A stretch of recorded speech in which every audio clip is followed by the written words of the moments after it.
একজন মানুষ যখন একা থাকেন তখন শয়তান তাকে বিভিন্ন খারাপ কাজের প্ররোচনা দেয় এবং শেষমেশ তার জীবনটা দুর্বিষহ করে তোলে। বালাচন্দ্র নামের এই যুবকের সাথেও ঠিক এমনই একটা ঘটনা ঘটে। প্রচণ্ড একাকী মানুষ হওয়ার কারণে একটা ভয়ঙ্কর জিন সব সময় তাকে খারাপ কাজের প্ররোচনা দেয়, আর এর ফলে তার সুন্দর সুখের জীবনটা ভেঙে তছনছ হয়ে যায়, আর সবশেষে সে নিজেকেই শেষ করে ফেলতে চায়। মানুষের লোভ, লালসা, কোটিপতি হওয়ার ইচ্ছা যে তার জীবনে কতটা প্রভাব ফেলতে পারে সেটাই দেখানো হয়েছে তান্ত্রিরাম নামের এই তেলেগু সিনেমাটিতে। তাহলে চলুন দেখা শুরু করা যাক এই অসাধারণ মুভিটি। মুভির শুরুতে ভারতের হায়দ্রাবাদ শহরের সুন্দর একটা পাহাড়ি এলাকায় একটা নির্জন গ্রাম দেখা যায়। সেখানেই চারজন বন্ধু রাতের গভীরে একটা নির্জন জায়গায় বসে ড্রিঙ্ক করতে শুরু করে। মদ খেতে খেতে তাদের মধ্যেই একজন বন্ধু তাদেরই এই গ্রামে বহু বছর আগে ঘটে যাওয়া একটা পুরনো অলৌকিক ঘটনা বলতে শুরু করে। আজ থেকে বহু বছর আগে ঠিক 1977 সালে এই ঘটনা শুরু। তাদেরই গ্রামের লক্ষণ নামের একটি লোকের বড় একটা আতশবাজির কারখানা ছিল। সেই কারখানাতে আগুন লেগে যাওয়ার ভয়ে লক্ষণ কখনো বিদ্যুৎ বা কোনো ল্যাম্প জ্বালাতো না, আর এ কারণে কাজের সমস্ত সময়টাতেই তাদেরকে অন্ধকারে থাকতে হতো। আর আপনারা সবাই জানেন এমন নির্জন এবং অন্ধকার জায়গায় জিন বা শয়তানদের জন্য সবচেয়ে আদর্শ জায়গা, আর তারা এমন জায়গাতেই থাকতে পছন্দ করে। একদিন লক্ষণের ছেলে বালাচন্দ্র হাতে করে একটি চিঠি নিয়ে আসে তার বাবার কাছে।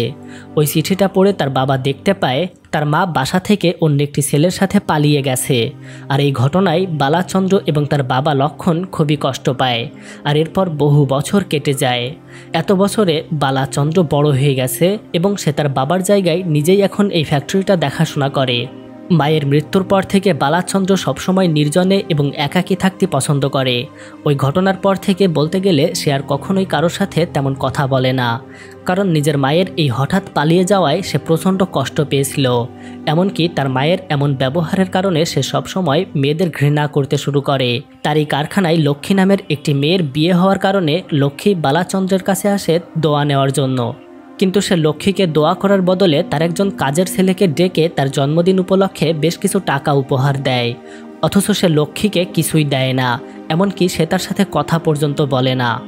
এই ঘটনার পর থেকে আরও বেশ কিছুদিন পার হয়ে যায়, কিন্তু বালাচন্দ্রের বাবার জোড়াজুড়ির কারণে বাধ্য হয়ে বালাচন্দ্রকে বিয়ে করতে হয়। বালাচন্দ্রের বউ গীতা ছিল খুবই সুন্দরী একজন মেয়ে, কিন্তু বিয়ের প্রথম দিনেই বালাচন্দ্র তার বউকে বলে সে দুনিয়ার কোনো মেয়েকেই পছন্দ করে না এবং সব মেয়েকে সে ঘৃণা করে, আর এর কারণে সে কখনো বিয়ে করতে চায়নি। তবে তার বাবার বাধ্যবাধকতার কারণে তাকে বিয়ে করতে হয়েছে। এটা বলে বালাচন্দ্র একটা বালিশ এবং মাদুর নিয়ে বাইরে ঘুমাতে চলে যায়।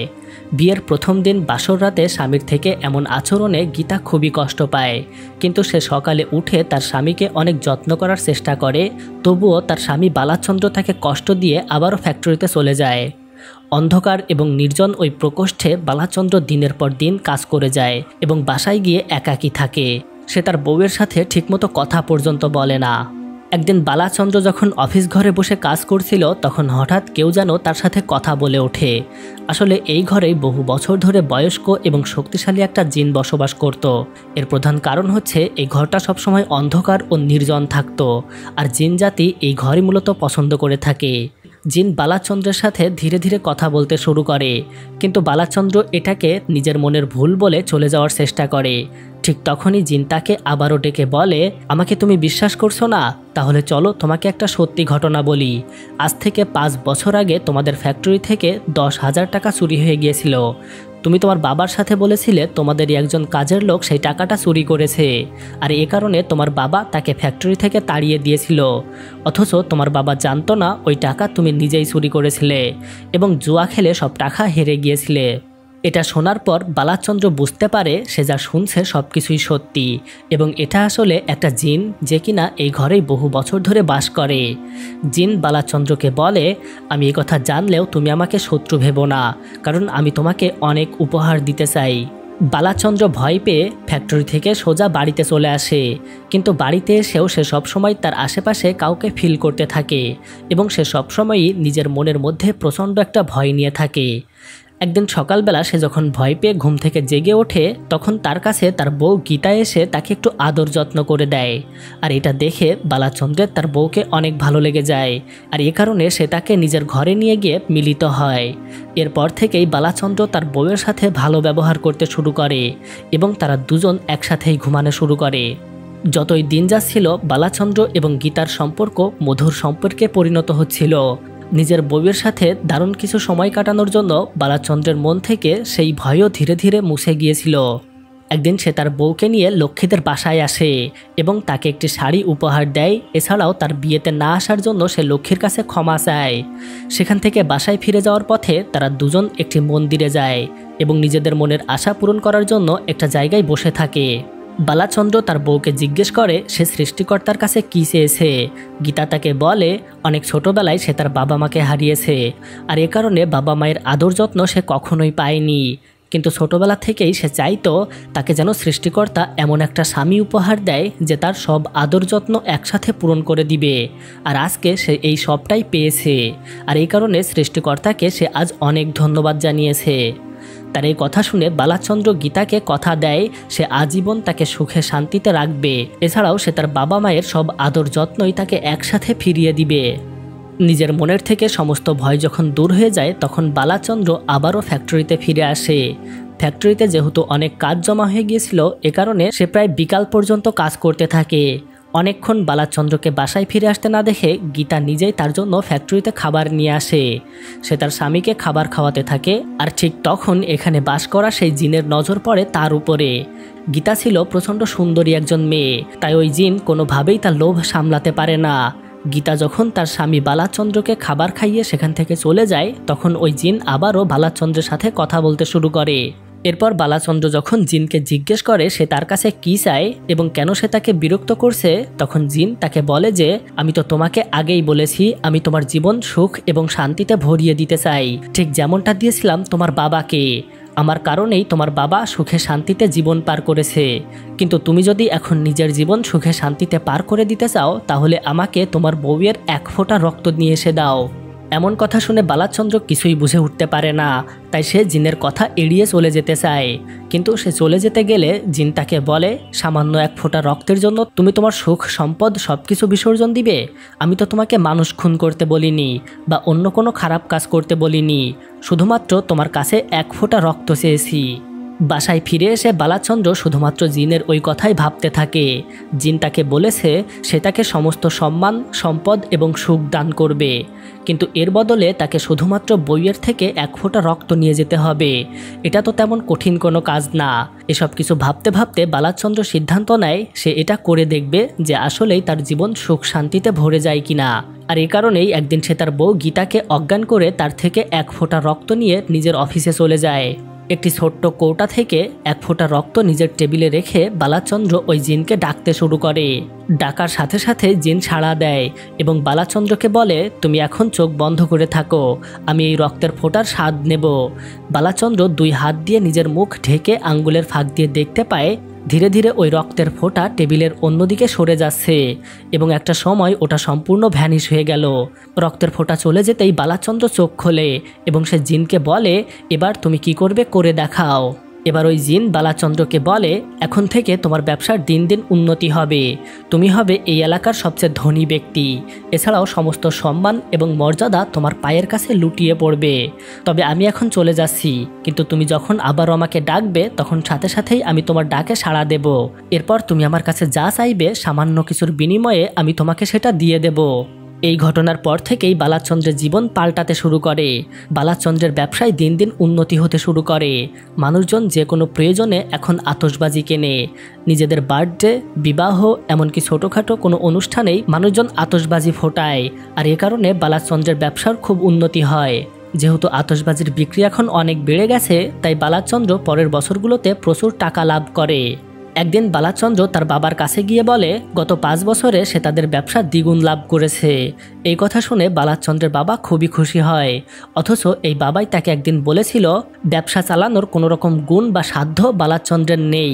বাবার কাছ থেকে ফিরে এসে বালাচন্দ্র সিদ্ধান্ত নেয় তাদের গত বছরগুলোতে যে পরিমাণ লাভ হয়েছে সেই টাকা দিয়ে সে আরও কিছু টাকা ব্যাংক থেকে লোন নিয়ে আরেকটা নতুন ফ্যাক্টরি তৈরি করবে এবং তার ব্যবসার প্রসার আরও বৃদ্ধি করবে।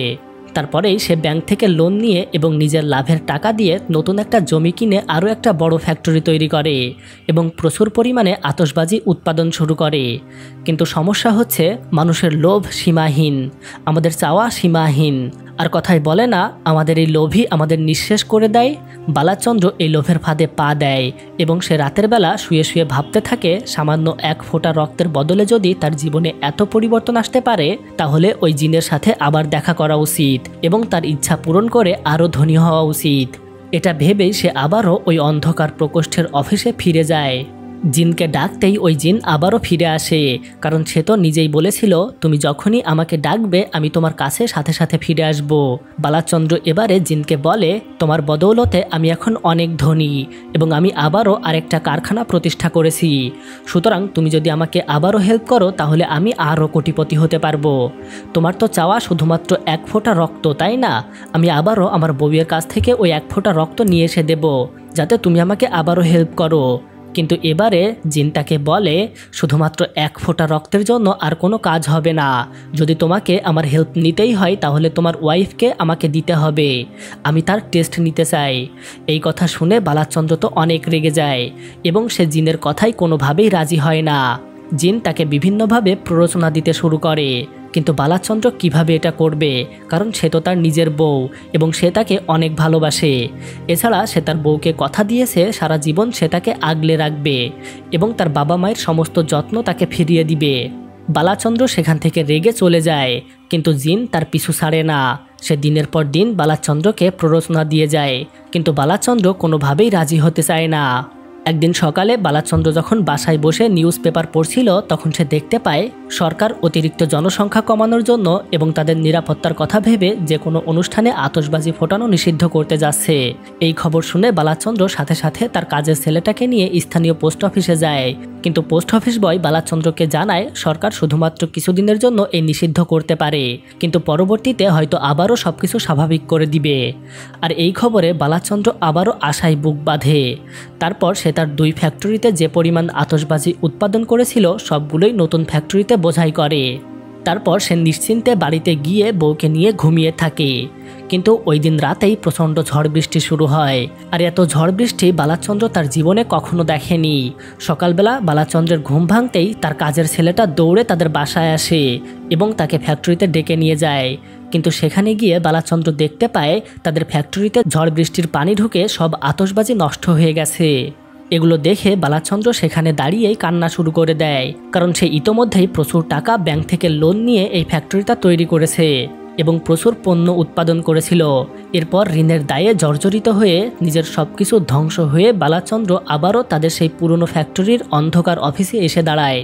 সে আসতেই সেখানে থাকা জিন প্রচণ্ড খুশি হয় এবং সে বালাচন্দ্রকে তার নিজের ইচ্ছার কথা আবারও জানায়। সে বালাচন্দ্রের বউ গীতার টেস্ট পেতে চায়। বালাচন্দ্র অনেকভাবে জিনের কাছে রিকোয়েস্ট করে তাকে ক্ষমা করে দেওয়ার জন্য এবং তার বউকে না নেওয়ার জন্য। প্রয়োজনে সে তার জীবন পর্যন্ত নিয়ে নিতে পারে, কিন্তু ওই জিন কোনোভাবেই তার কথা মেনে নেয় না, কারণ যেভাবেই হোক তাকে গীতাকেই পেতে হবে। এবার ওই জিন তাকে সবচেয়ে ভয়ঙ্কর একটা ফাঁদে ফেলতে চায়। সে বালাচন্দ্রকে বলে, তুমি তোমার বউয়ের জন্য নিজের জীবন পর্যন্ত দিতে রাজি, কিন্তু এটা কি জানো তোমার বউ তোমার সাথে প্রতিনিয়ত প্রতারণা করে যাচ্ছে। এইবার এই কথা শুনে বালাচন্দ্র অবাক হয়ে যায়। সে ভালো করে জিজ্ঞেস করে তার বউ তাকে কিভাবে প্রতারণা করছে। জিন তাকে বলে, তুমি তোমার বউকে গিয়ে জিজ্ঞেস করবে কৈলাস কে হয় তার। এইসব কোনো কিছুই বালাচন্দ্র বিশ্বাস করছিল না, কিন্তু বাসায় এসে সে তার কৌতূহল চেপে রাখতে পারে না। তাই সে গীতাকে জিজ্ঞেস করে কৈলাস নামের সে কাউকে চেনে কিনা। কিন্তু গীতা তাকে বলে, অনেক ছোটবেলায় কৈলাস তার বন্ধু ছিল এবং শেষমেশ তারা দুইজন প্রেমে পড়েছিল, কিন্তু তার সাথে বিয়ে হওয়ার কারণে কৈলাসের সাথে সে আর কখনোই যোগাযোগ করেনি। সুতরাং এখন সে শুধুমাত্র তার স্বামীকেই ভালোবাসে।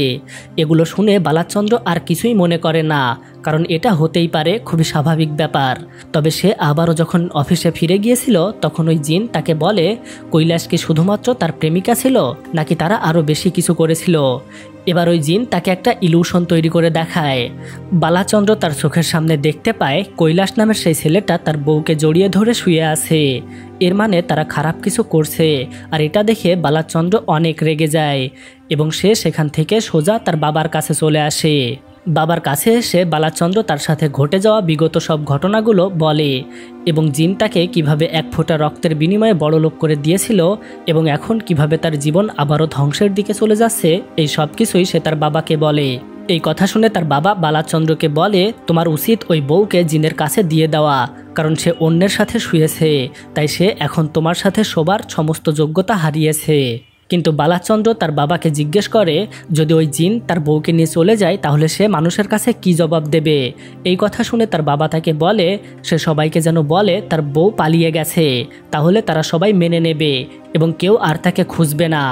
এই কথা শুনে বালাচন্দ্র বুঝে যায় বহু বছর আগে যখন তার মা পালিয়ে গিয়েছিল তখন আসলে সত্যি ঘটনা কী ছিল।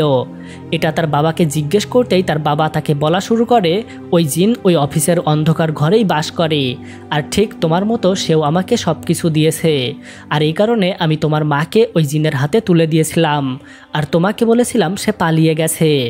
এবার এই কথা শুনে বালাচন্দ্র নিজের লোভ এবং আকাঙ্ক্ষা সামলাতে না পেরে তার বউয়ের কাছে যায়। সে গীতাকে বলে, আমি একজন পুরোহিতের কাছে গিয়েছিলাম, আর এই পুরোহিত আমাকে বলেছে খুব খারাপ একটা সময়ে আমাদের বিয়ে হওয়ার কারণে আমাদের মাঝে প্রথম প্রথম কেন মিল ছিল না, এবং এখন আমার জীবনে এই খারাপ ঘটনাগুলো ঘটছে। তবে আগামীকাল ঠিক 4টার সময় একটা ভালো দিন এবং সময় আছে, আর ওই দিন যদি আমরা আবারও বিয়ে করি তাহলে আমাদের জীবন থেকে সমস্ত সমস্যা চলে যাবে। এই কথা শুনে তার বউ সাথে সাথে রাজি হয়ে যায়, কারণ সে নিজেও চায় তারা সুখে শান্তিতে থাকুক। এরপর বালাচন্দ্র তার বউকে সুন্দর করে সাজিয়ে দুজন হাতে মালা নিয়ে তাদের অফিসে গিয়ে পৌঁছায়। সেখানে গিয়ে সে তার বউকে রেখে কিছুক্ষণের জন্য বাইরে চলে যায়, আর এর মধ্যেই শয়তান তাকে ভয় দেখাতে শুরু করে এবং আগুনে ঘিরে ফেলে। ততক্ষণে বালাচন্দ্র তার বউয়ের কাছে চলে আসে, কিন্তু তার বউ তার কাছে অনেক হেল্প চায়।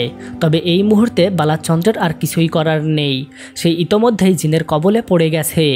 কাঁদতে কাঁদতে তার বউ গীতা তাকে বলে, শুধুমাত্র লোভের কারণে তুমি আমাকে এবং তোমার পৃথিবীতে আসা অনাগত ছেলেকে একজন ভয়ানক জিনের কাছে দিয়ে দিচ্ছ। এই কথা শুনে বালাচন্দ্র তাকে জিজ্ঞেস করে, আমার ছেলে মানে তুমি কি বলতে চাচ্ছ? তখন গীতা তাকে বলে, আমি প্রেগনেন্ট, আজকেই তোমাকে এই ঘটনা বলতে যাচ্ছিলাম। এবারে বালাচন্দ্রের ওপর থেকে শয়তানের ইলিউশন সরে যায়, আর সে আবারও দেখতে পায় আসলে সে যাকে কৈলাস মনে করেছে ওটা ও নিজেই ছিল, কিন্তু জিন ইলিউশনের মাধ্যমে তাকে কৈলাসকে দেখিয়েছে। এটা দেখার সাথে সাথে সে বুঝতে পারে সে কত বড় ভয়ানক অপরাধ করে ফেলেছে, কিন্তু এখন তার আর কিছুই করার নেই। কিছুক্ষণের মধ্যেই বালাচন্দ্র দেখতে পায় ওই জিন তার বউকে নিয়ে চলে গেছে, আর সেখানে সব কিছু শূন্য পড়ে আছে। এটা দেখে বালাচন্দ্র রাগে দুঃখে কাঁদতে শুরু করে এবং সে দৌড়ে সোজা বাসায় চলে আসে। বাসায় গিয়ে তার বাবার পাশে পড়ে থাকা একটা বালিশ দিয়ে সে তার বাবাকে মেরে ফেলে, কারণ এই ভয়ানক অপরাধ করতে তার বাবাই তাকে প্ররোচনা দিয়েছিল। এছাড়াও তার বাবা নিজের লোভের কারণে তার মায়ের সাথেও ঠিক একই ঘটনা ঘটিয়েছিল। বাবাকে মারা হয়ে গেলে বালাচন্দ্র একটা দড়ি হাতে আবারও ওই অফিসে চলে আসে এবং সে নিজেকে শেষ করে ফেলে। এইবার এই ঘটনা আবারও বর্তমানে ফিরে আসে, যেখানে সেই 4 বন্ধু মদ খাচ্ছিল আর গল্প করছিল। তাদের নিজেদেরই গ্রামের এই ভয়ানক ঘটনা শুনে কেউ কেউ বিশ্বাস করতে চাইছিল না, কিন্তু হঠাৎ করেই তারা দেখতে পায় তাদের কাছে থাকা হারিকেনের আলো সম্পূর্ণ নিভে গেছে এবং একটা অসভ্য বর্বর শয়তানের হাসি শোনা যাচ্ছে। হ্যালো বন্ধুরা, এই গল্পটা এখানেই শেষ হয়ে যায়।